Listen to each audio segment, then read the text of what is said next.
Sejarah suku Papua. Papua adalah sebuah provinsi di Indonesia yang terletak di Pulau Nugini bagian barat atau West Nugini. Papua juga sering disebut sebagai Papua Barat karena Papua bisa merujuk kepada seluruh Pulau Nugini termasuk belahan timur negara tetangga. East Nugini atau Papua Nugini. Papua Barat adalah sebutan yang lebih disukai para nasionalis yang ingin memisahkan diri dari Indonesia dan membentuk negara sendiri. Provinsi ini dulu dikenal dengan panggilan Irian Barat sejak tahun 1969 hingga 1973. Namanya kemudian diganti menjadi Irian Jaya oleh Soeharto pada saat meresmikan tambang tembaga dan emas Freeport. Nama yang tetap digunakan secara resmi hingga tahun 2002. Nama provinsi ini diganti menjadi Papua sesuai Undang-Undang Nomor 21 Tahun 2001, Otonomi Khusus Papua.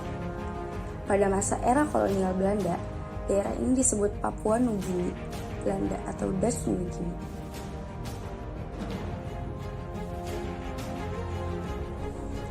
Asal kata Irian adalah ikut Republik Indonesia Anti-Netherland. Kata Papua sendiri berasal dari bahasa Melayu yang berarti rambut keriting. Sebuah gambaran yang mengacu pada penampilan fisik suku-suku asli. Pada tahun 2004, disertai oleh berbagai protes, Papua dibagi menjadi 2 provinsi oleh pemerintah Indonesia. Bagian timur tetap memakai nama Papua, sedangkan bagian baratnya menjadi Irian Jaya Barat yang sekarang menjadi Provinsi Papua Barat. Suku asli Papua terdiri dari 255 suku dengan bahasa yang masing-masing berbeda. Suku-suku tersebut adalah Adzus, Kamume, Asmat, Ayamaru, Bauzi, Biak, Dani, Empur, Atam, Laha, Komoro, Mea, Maskona, Nafri, Sentani, Souk, Waropen, Wamesa, Muyu, Pabati, Engros, Korowai, dan Fuyu.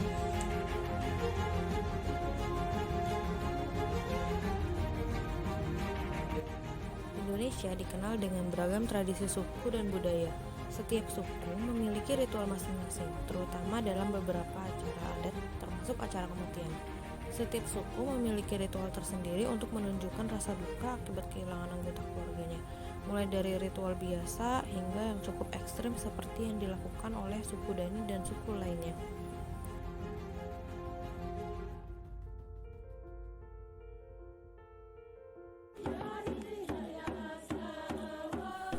Adat istiadat yang pertama yaitu injak piring atau bisa disebut juga Mansorandak. Suku Biak di Teluk Doreri, Manokwari, Papua Barat melakukan tradisi injak piring bertujuan untuk menyambut kerabat mereka yang telah kembali dari perantauan. Dalam tradisi ini, sang perantau akan mandi kembang di atas piring adat, kemudian masuk ke dalam ruangan bersama keluarga besar dan dia akan mengitari 9 piring adat sebanyak 9 kali. Karena melambangkan 9 marga suku Doreri di Manokwari. Diakhiri dengan makan bersama.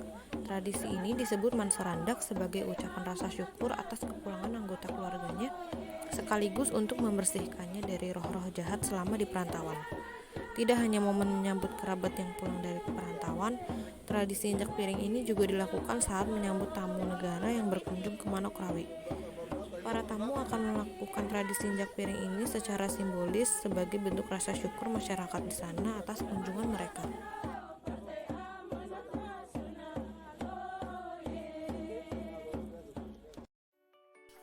Tradisi unik lain yang dilakukan masyarakat Papua adalah bakar batu yang disebut juga barapen.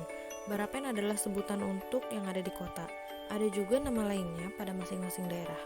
Barapen ini sebagai simbol rasa syukur dan persaudaraan, tapi bisa juga dilakukan saat upacara kematian. Tradisi ini merupakan salah satu budaya tertua di sana. Jadi dalam tradisi bakar batu ini, masyarakat di sana akan membuat sebuah lubang dan menutupinya dengan daun-daun pisang. Di atasnya, mereka akan menyusun batu-batu yang sudah bersih dan berukuran lebih besar paling bawah. Kemudian kayu bakar di atasnya, dan ditutup dengan batu-batu berukuran kecil.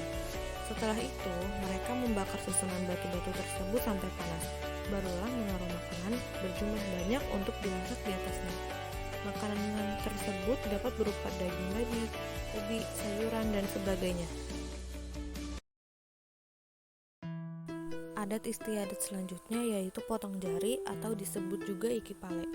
Jika ada anggota keluarga yang meninggal, masyarakat di sana akan memotong jari tangan mereka.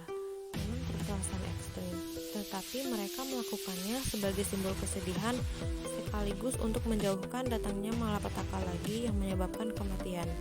Suku Dani di Lembah Baliem melakukan tradisi potong jari ini setelah acara pemakaman selesai menggunakan kapak batu, parang, atau pisau. Cara lainnya, keluarga yang ditinggalkan tersebut akan menggigit ruas jari mereka hingga terputus. Jari yang dipotong harus sesuai dengan jumlah anggota keluarga mereka yang meninggal tersebut.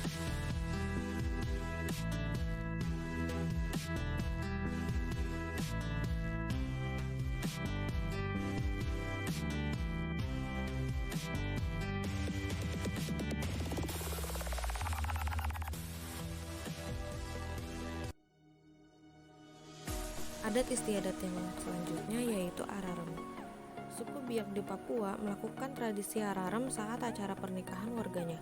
Jadi, keluarga besar calon mempelai pria mengantarkan mas kawin ke rumah keluarga calon pengantin wanita dengan berjalan kaki membawa guci, piring-piring adat, dan lain-lain sebagai seserahan. Rombongan keluarga besar calon mempelai pria akan berjalan kaki membawa seserahan dengan irian tarian dan nyanyian seperti lagu-lagu nasional Indonesia sambil mengibarkan bendera merah putih. Hal ini menandakan bahwa sebegitu besarnya rasa cinta masyarakat Papua terhadap tanah air.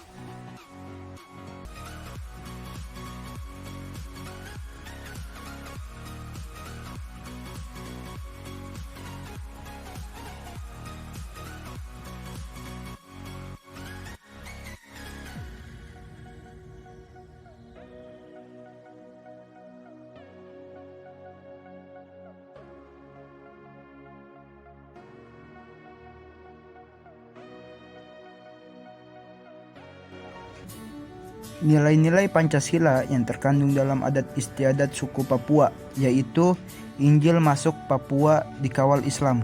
Toleransi dua agama besar, Kristen dan Islam, adalah sejarah yang tidak bisa dilupakan. Diawali oleh kedatangan dua penginjil, Otto dan Geisler, yang hendak menyebarkan agama Kristen ke Papua. Sebelum ke Papua, kedua penginjil asal Jerman tersebut harus memperoleh izin dari Kesultanan Tidore sebagai penguasa wilayah yang masih banyak menganut kepercayaan animisme dan dinamisme tersebut.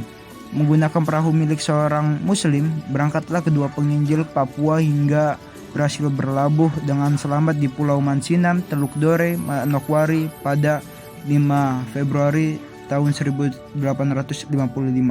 Sejarah tersebut mendapat pelajaran bagi generasi zaman sekarang bahwa toleransi beragama antara Islam, Kristen dan penduduk asli di Papua telah berlangsung lama dan terus terjalin, terutama di wilayah barat dan selatan Papua seperti Raja Ampat, Kolkoda, Fak-Fak, dan Teluk Bintuni telah mengenal tradisi satu tungku tiga batu yang disimbolkan sebagai persatuan umat agama Islam, Nasrani, dan budaya setempat.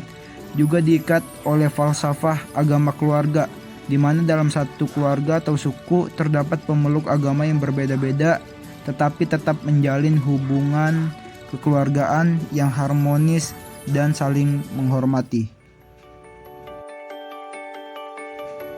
Selanjutnya ialah bendera adat, yaitu bendera merah putih.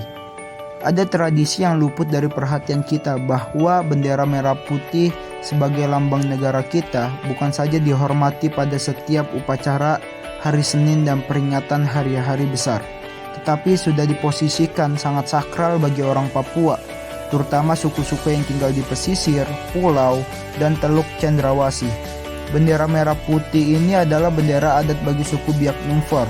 Misalnya tidak sah dan sempurna ketika prosesi Ararem, yaitu upacara membayar mas kawin, tidak menyertai sangsaka merah putih. Bendera dwi warna ini diletakkan pada barisan terdepan pada iring-iringan prosesi mengantar aneka barang mas kawin kepada keluarga calon pengantin wanita. Tradisi Ararem ini hingga kini masih tetap terjaga dengan baik di tengah isu Papua merdeka. Yang ketiga yaitu taat aturan perang suku. Ketaatan terhadap peraturan perundang-undangan bagi orang Papua tergambar dalam peristiwa perang suku.